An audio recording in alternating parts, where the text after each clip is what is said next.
ಚುನಾವಣೆ ಇತ್ತು. ಅದಕ್ಕಾಗಿ ಹನುಮಾಪುರ ಪಂಚಾಯತಿ 4 ಗ್ರಾಮಗಳನ್ನು ಒಳಗೊಂಡಂಥ ಗ್ರಾಮ ಬಳುತಿ, ಹನುಮಾಪುರ, ಮಟ್ಟಾಳ, ನಾಗರಹಳ್ಳಿ, ಒಟ್ಟು 4 ಊರಿನ ಗ್ರಾಮಸ್ಥರು, ಹಿರಿಯರು ಹಾಗೂ ಎಲ್ಲ ಸರ್ವ ಸದಸ್ಯರು ಕೂಡಿ ಒಮ್ಮತದಿಂದ ಕುಕ್ಕಟ್ಟಿ ಬಾಯಿ ಅವ್ರನ್ನ ಅಧ್ಯಕ್ಷ ಮಾಡ್ಯಾರ ಮತ್ತು ಬಿರಾದಾರ ಬಾಯಿ ಮಟ್ಟಾಳವ್ರನ್ನ ಉಪಾಧ್ಯಕ್ಷ ಮಾಡ್ಯಾರ. ಅದಕ್ಕೆ ಮೊದಲನೇದಾಗಿ ಎಲ್ಲ 4 ಊರು ಸಮಸ್ತ ಗುರು ಹಿರಿಯರಿಗೆ ಮತ್ತು ಎಲ್ಲ ಸಮಸ್ತ ಸದಸ್ಯರಿಗೆ ಅಭಿನಂದನೆ ಹೇಳಲಿಕ್ಕೆ ಬಯಸ್ತೀನಿ. ಕಾರಣ ಇಷ್ಟೇ, ಇವರೆಲ್ಲ ಸದಸ್ಯರು ಸನ್ಮಾನ್ಯ ಶ್ರೀ ಶಿವಣ್ಣ ಪಾಟೀಲ್ ಸಾಹೇಬರ ಅವ್ರ ಮೇಲೆ ವಿಶ್ವಾಸ ಇಟ್ಟು ಇವತ್ತು ಅಧ್ಯಕ್ಷ ಉಪಾಧ್ಯಕ್ಷ ಮಾಡಿದ್ರೆ ಬರುವಂಥ ದಿನಮಾನಗಳಲ್ಲಿ ಅಧ್ಯಕ್ಷರಿಗೆ ಒಂದು ಮಾತನ್ನು ಹೇಳಿಕೆ ಬಯಸ್ತೀನಿ. ಎಲ್ಲ ಸದಸ್ಯರನ್ನು ವಿಶ್ವಾಸ ತಗೊಂಡು 4 ಊರಿನ ಮೂಲಭೂತ ಸೌಕರ್ಯಗಳನ್ನು ಕೊಡುವುದರ ಮುಖಾಂತರ ತಾವು ಇದೊಂದು ಪಂಚಾಯತಿಯನ್ನು ಮಾದರಿ ಪಂಚಾಯತಿಯನ್ನು ಮಾಡ್ಬೋದಂತ ಹೇಳಿ ನಾನು 2 ಮಾತು ಅಧ್ಯಕ್ಷ ಮತ್ತು ಉಪಾಧ್ಯಕ್ಷ ಸ್ಥಾನಕ್ಕಾಗಿ ಚುನಾವಣೆ ನಡೆಸಲಾಗಿತ್ತು.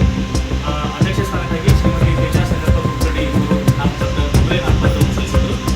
ಅದೇ ರೀತಿ ಉಪಾಧ್ಯಕ್ಷ ಸ್ಥಾನಕ್ಕಾಗಿ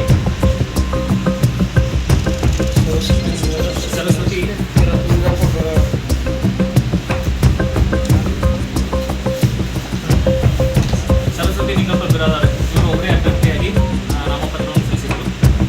ನಿಯಮಾವಳಿಗಳ ಪ್ರಕಾರ ಒಬ್ಬರೇ ಅಭ್ಯರ್ಥಿಯಾಗಿದ್ದು ಮತ್ತು ಹೊರತುಪಡಿಸಿದ ಸಮಯದಲ್ಲಿ ತಮ್ಮ ನಾಮಪತ್ರವನ್ನು ತೆಗೆದುಕೊಳ್ಳುವುದೇ ಇರುವುದರಿಂದ ಅಧ್ಯಕ್ಷ ಸ್ಥಾನಕ್ಕಾಗಿ ಶ್ರೀಮತಿ ತೇಜಾ ಸಂಗಪ್ಪ ಕುಕ್ಕಡಿ ಇವರು ಅವಿರೋಧವಾಗಿ ಆಯ್ಕೆಯಾಗಿದ್ದಾರೆ. ಅದೇ ರೀತಿ ಉಪಾಧ್ಯಕ್ಷ ಸ್ಥಾನಕ್ಕಾಗಿ ಶ್ರೀಮತಿ ಸರಸ್ವತಿ ನಿಂಗಪ್ಪ ಬಿರಾದಾರ್ ಇವರು ಉಪಾಧ್ಯಕ್ಷ ಸ್ಥಾನಕ್ಕಾಗಿ ಅವಿರೋಧವಾಗಿ ಆಯ್ಕೆಯಾಗಿದ್ದಾರೆ. ಈ ಮೂಲಕ ಘೋಷಿಸಲಾಗಿದೆ.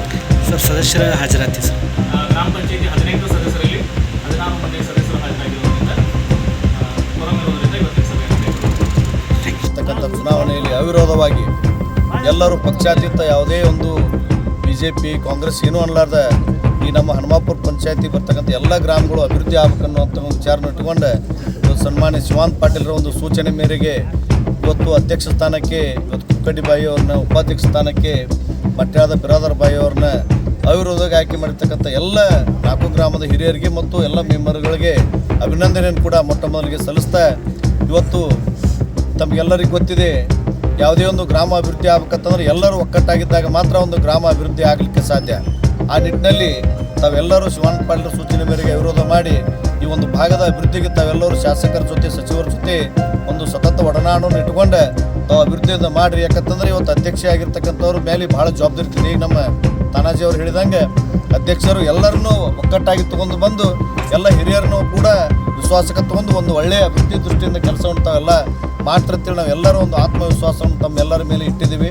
ಅದಕ್ಕೆ ಆ ನಿಟ್ಟಿನಲ್ಲಿ ಬರುವಂಥ ದಿನಮಾನದಲ್ಲಿ ಈ ಭಾಗದ ಎಲ್ಲ ಅಭಿವೃದ್ಧಿಯನ್ನು ಸಚಿವರ ಜೊತೆ ತಾವು ಮಾತನಾಡಿ ಒಂದು ಎಲ್ಲ ಕೆಲಸಗಳನ್ನು ಪ್ರಾಮಾಣಿಕವಾಗಿ ಮಾಡುವಂಥ ಪ್ರಯತ್ನ ಮಾಡಿ ಒಳ್ಳೆಯ ಒಂದು ಮಾದರಿ ಗ್ರಾಮ ಪಂಚಾಯತಿನಾಗಿ ಮಾಡಬೇಕಂತ ತಮ್ಮಲ್ಲಿ ವಿನಂತಿಯನ್ನು ಮಾಡ್ಕೊಂಡು ನಾನು 4 ಮಾತು ಮುಗಿಸ್ತಾ ಇದ್ದೀನಿ.